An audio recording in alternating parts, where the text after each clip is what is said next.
Hi, I'm Dr. Lori, the Ph.D. Antiques Appraiser from television and from my antique appraisal events worldwide. And today I want to give you some tips about valuable Hummel figurines. The first thing that people will say is it a Hummel figurine? Every Hummel figurine is made by a company named Goebel. That's the first problem that everybody has about Hummel figurines. There's no Hummel factory. There's a Goebel factory that makes Hummel figurines. And they're named for a sister, a nun, that actually became affiliated with the Goebel company, and she made drawings. And from her drawings, they made earthenware, glazed and hand-painted ceramic figurines. And that's the story of Hummel. How do you identify Hummel figurines? Over the course of their very long history, starting in 1871, the Hummel factory has many different markings. So if you learn the markings, you will be able to identify when they're made. This is called the apple tree boy, and as you learn them, you'll know a lot about the different types of Hummels, the different types of figurines. They all have their different names. Some of their telltale signs are the M.I. Hummel inscription or embossed area on the back. Also, you should look for authentic Hummels that have, in fact, the mark that says Goebel on the bottom.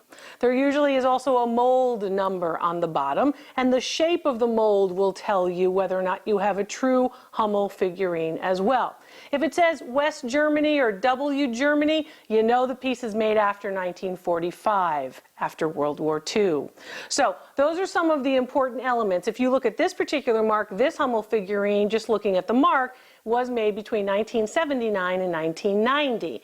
But the apple tree boy is made in many, many different decades throughout. He's a very popular collectible and style with Hummel collectors. So think about that when you're looking at your Hummel figurines. And remember, there are also knockoffs of Hummel figurines that don't look like Hummel figurines when you put them side by side. So, for example, you might have a knockoff like this one that kind of looks like a Hummel figurine, but a lot of the things don't add up. Doesn't have the correct mold number, doesn't have the correct type of mold and the correct markings on the bottom. And if you look at it, it just isn't as good as this particular piece. Not as much detailing with the painting and also with the glazing. It's sort of a matte color where this is the real Hummel is a little more shiny. So you might want to think about that.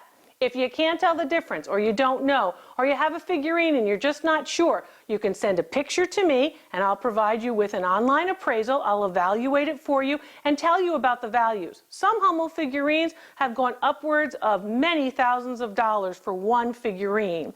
And remember, you can also bring a figurine, Hummel or otherwise, to one of my appraisal events and I can appraise it for you.